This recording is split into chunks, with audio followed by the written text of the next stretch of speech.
Hello दोस्तों, स्वागत है आप सभी का फिर से मेरे इस यूट्यूब चैनल कोड सीक्रेट पे। I hope you all are doing well. दोस्तों, ये सीरीज है बेसिक सी प्रोग्राम्स का, जहाँ मैं बहुत सारे सी के प्रोग्राम को एक्सप्लेन करके मैं वीडियोस अपलोड करता जा रहा हूँ। मैं आपको दिखाना चाहता हूँ कि एक लिस्ट में मैंने जो बनाई है लिस्ट, वो मैं आपको लिस्ट दिखाना चाहता हूँ कि मैं कौन कौन सा प्रोग्राम मैं फॉलो कर रहा हूँ। तो ये वही लिस्ट है दोस्तों, जिससे रिलेटेड मैं वीडियोस डालता जा रहा हूँ। मैंने लेवल वाइज मैंने डिवाइड कर दिया हुआ है प्रोग्राम को, और उसी वे में उसी तरीके से मैं वीडियोस को अपलोड करता जा रहा हूँ। आप जैसा देख सकते हो, मैंने फर्स्ट प्रोग्राम हेलो वर्ल्ड का प्रोग्राम लिखा है, और इसी वे में मैंने बाकी के प्रोग्राम्स को लिखा है, क्योंकि ये लेवल वाइज कोड क्या है, ये प्रोग्राम डिवाइडेड है, जहाँ पे पैटर्न प्रिंटिंग है, एरे के प्रोग्राम है, एंड देन स्ट्रिंग के प्रोग्राम्स है। तो अगर आप भी इसी वे में अगर आप प्रैक्टिस करते हो, प्रैक्टिस मैं इसलिए बता रहा हूँ दोस्तों, क्योंकि इस प्लेलिस्ट को अगर आप फॉलो करते हो तो क्या फ़ायदा आपको।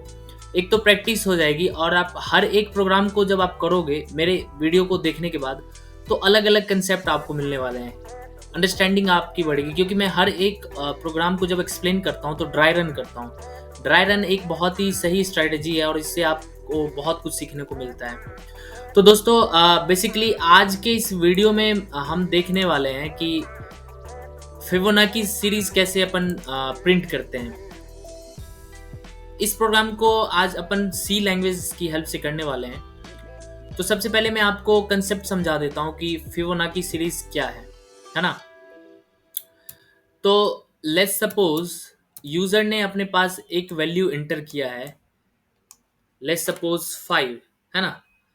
यूजर ने अपने पास वैल्यू एंटर किया है, 1 सेकेंड। यूजर ने 5 वैल्यू एंटर किया है, ठीक है। अ, तो इसके लिए फिबोनाची सीरीज क्या होने वाला है। फिबोनाची सीरीज का मतलब होता है कि sum of current terms and previous term, 0 और 1। इसका नेक्स्ट टर्म क्या हो जाएगा, नेक्स्ट टर्म क्या होगा, 0 1, 0 + 1 1। फिर इसका नेक्स्ट टर्म क्या होगा, इन दोनों का सम, तो क्या होगा इन दोनों का सम 2। फिर से इन दोनों का सम क्या हो जाएगा, 3। तो 1 1 2 3 4 5। तो यही वो सीरीज है, यही वो सीरीज अपन प्रिंट करने वाले हैं सी प्रोग्राम की हेल्प से। तो आइए चलते हैं कोड एडिटर में दोस्तों। मैंने कोड एडिटर में इस प्रोग्राम को लिख लिया है। मैं आपको समझा देता हूँ कि एक्चुअली मैंने किया क्या है। तो ये बेसिक स्ट्रक्चर है कोड का, जहाँ पर ये हेडर फाइल अपन ऐड करते हैं studio.h, ये मेन फंक्शन है। और यहाँ पे मैंने कुछ वेरिएबल्स डिक्लेयर कर लिया है, ये आई है और ये एन है। आई आई हमने इसलिए यूज किया है क्योंकि मैं यहाँ इसी आई की वैल्यू को अपन यहाँ पे इंक्रीज कर रहे हैं और कंडीशन चेक कर रहे हैं। ये फॉर लूप में हमने आई को यूज किया है, इसलिए मैंने यहाँ पे डिक्लेयर कर दिया है। T1 means term 1 and T2 means term 2। तो फिबोनाची सीरीज को अगर अपन करते हैं तो टर्म फर्स्ट टर्म और सेकंड टर्म लिखना ही होता है अपने को। क्यों, क्योंकि नेक्स्ट टर्म जो होने वाला है वो क्या होने वाला है, sum of before two terms in the first term and second terms. तो थर्ड टर्म क्या होने वाला है, sum of first term and second term. तो इसको मैंने क्या कर लिया है, सबसे पहले यूजर से मैंने वैल्यू पूछ लिया कि आप किस टर्म तक आप वैल्यू को प्रिंट करना चाहते हो, फिफ्थ टर्म तक या सिक्स टर्म तक। जैसे कि आपको मैंने अभी समझाया, फिफ्थ टर्म तक मैंने आपको दिखाया कि किस तरीके से होता है। एंड यहाँ पे मैंने सबसे पहले क्या कर लिया है दोस्तों, मैंने प्रिंट कर लिया है इस वैल्यू को, फर्स्ट टर्म और सेकंड टर्म को। क्योंकि यहाँ जो अपन लूप यूज कर रहे हैं ना, ये लूप वो मैं बेसिकली थर्ड टर्म से प्रिंट करना स्टार्ट किया हूँ, ठीक है।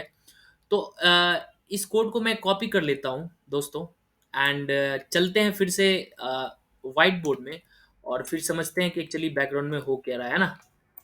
ये ज़्यादा सही होगा अपने लिए। ड्राई रन करते हैं इस चीज़ को।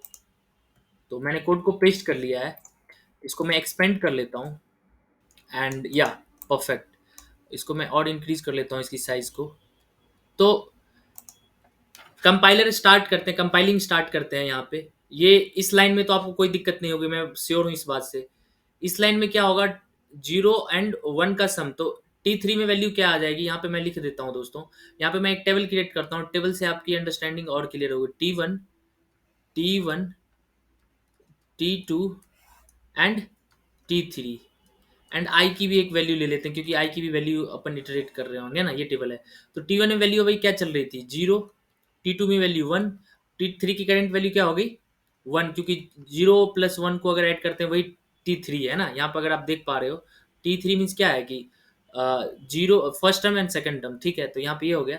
और आई आई की वैल्यू अभी अपन नहीं चल रहे, अपन इस चीज को अपन देख ले रहे हैं, तो ये क्लियर हो गया आपको। तो T3 में वैल्यू 1 स्टोर हो गया। यहाँ पे क्या करेगा, यूजर मैसेज शो करेगा और यहाँ से यूजर मैसेज ले लेगा और एन में वैल्यू प्रिंट कर, एन में वैल्यू स्टोर कर लेगा। तो लेट्स सपोज एन में हमने 5 वैल्यू एंटर किया है, ठीक है। अब इस जगह पे आएगा और ये प्रिंट कर देगा दो वैल्यू को, फर्स्ट टू वैल्यू को प्रिंट कर देगा। यहाँ पे क्या प्रिंट करेगा, फिबोनाची सीरीज।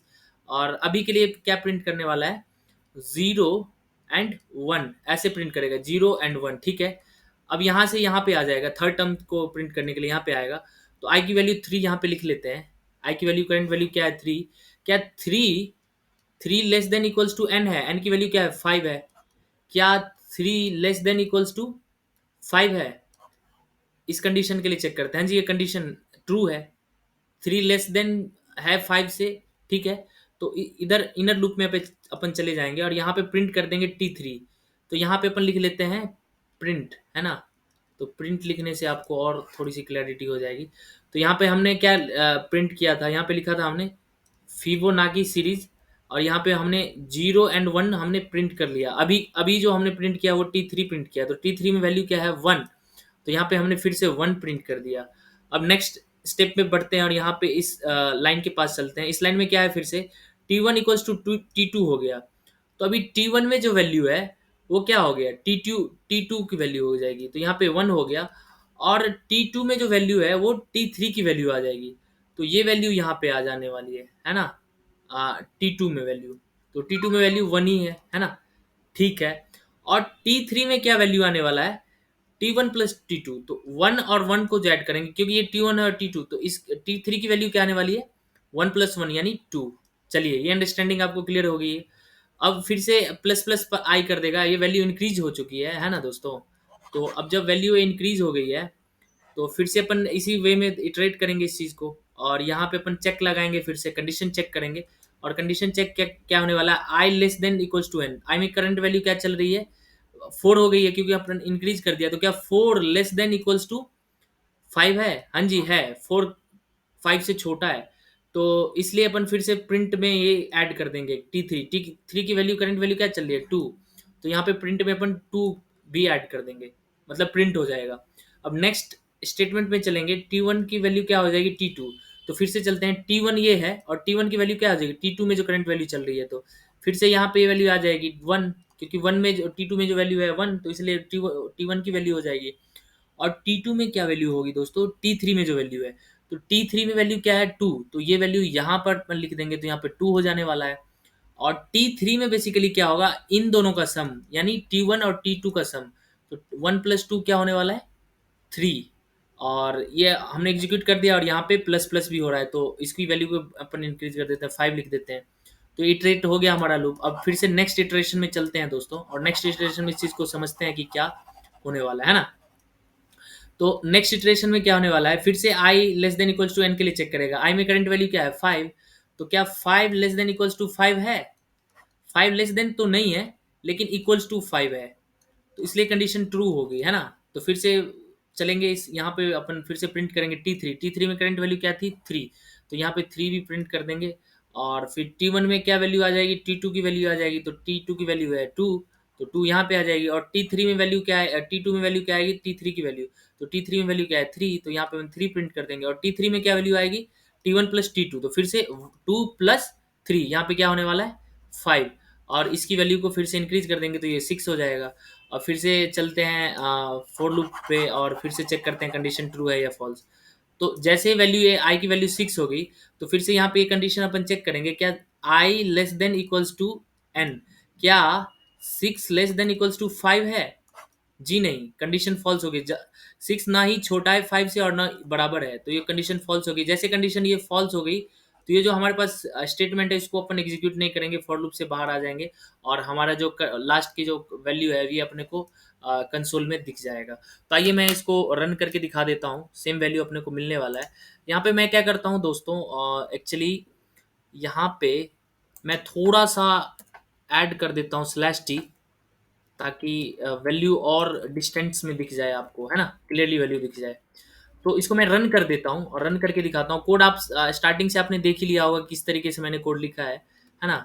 और आइए रन करते हैं और फिफ्थ टर्न के लिए अपन वैल्यू फाइंड करते हैं कि क्या होने वाला वैल्यू, है ना? वेट करते हैं अपने से, ये कंपाइलर पूछने वाला है कि एन की क्या वैल्यू होने वाली है। तो एन की वैल्यू अपन एंटर करेंगे और एन की वैल्यू एंटर करने के बाद अपने को ये वैल्यू प्रिंट करके दे देगा। तो ठीक है, एन की वैल्यू अपन 5 प्रिंट करते हैं, 5 एंटर करते हैं और देखते हैं क्या क्या होने वाला है। तो क्या होने वाला है, 0 1 1 2 3 जो हमने प्रिंट किया था, है ना? इसी वे में अपने को वैल्यू आ रहा है। मैं ऐसा करता हूँ कि स्लैश टी को हटा ही देता हूँ ताकि और बढ़िया दिख जाए, है ना? तो स्लैश टी को मैंने हटा दिया है दोस्तों। और फिर यहाँ पे मैं बेसिकली, चलिए कुछ भी नहीं करते हैं, जैसा हमने कोड लिखा है उसी तरीके से अपन फिर से इसको रन करते हैं। ठीक है, तो मैंने इसको रन कर लिया और फिर देखते हैं फिर क्या वैल्यू आने वाला। 5 फिर से अपन एंटर करते हैं। 5 का तो हमने देख लिया, अब 6 के लिए देख लेते हैं। 6 के लिए आप ड्राई रन खुद से करना। मैंने 5 के लिए ड्राई रन करके दिखा दिया है। आप 6 के लिए ड्राई रन करना और समझना कि आप ड्राई रन करने पे आपको वैल्यू सही से आ रहा है। तो 6 के लिए वैल्यू क्या हो जाने वाला है, 5, जो लास्ट वैल्यू है। क्यों? क्योंकि 2 + 3 6 टर्म क्या होगा, 2 + 3 यानी 5। तो आप ड्राई रन करके खुद से ट्राई करो और कमेंट बॉक्स में मुझे बताना दोस्तों कि आप जब ड्राई रन कर रहे हो तो आपको समझ में आ रहा है या नहीं, और आप आउटपुट जो करेक्ट आउटपुट है आपको मिल रहा है नहीं। तो आई होप आपको ये एक्सप्लेनेशन समझ में आया होगा दोस्तों। और अगर ये वीडियो आप बहुत ही काफ़ी आपको अगर बेहतर और हेल्पफुल लगी हो तो आप इस वीडियो को ज़रूर ही लाइक कर दें, इस चैनल को सब्सक्राइब कर दें दोस्तों।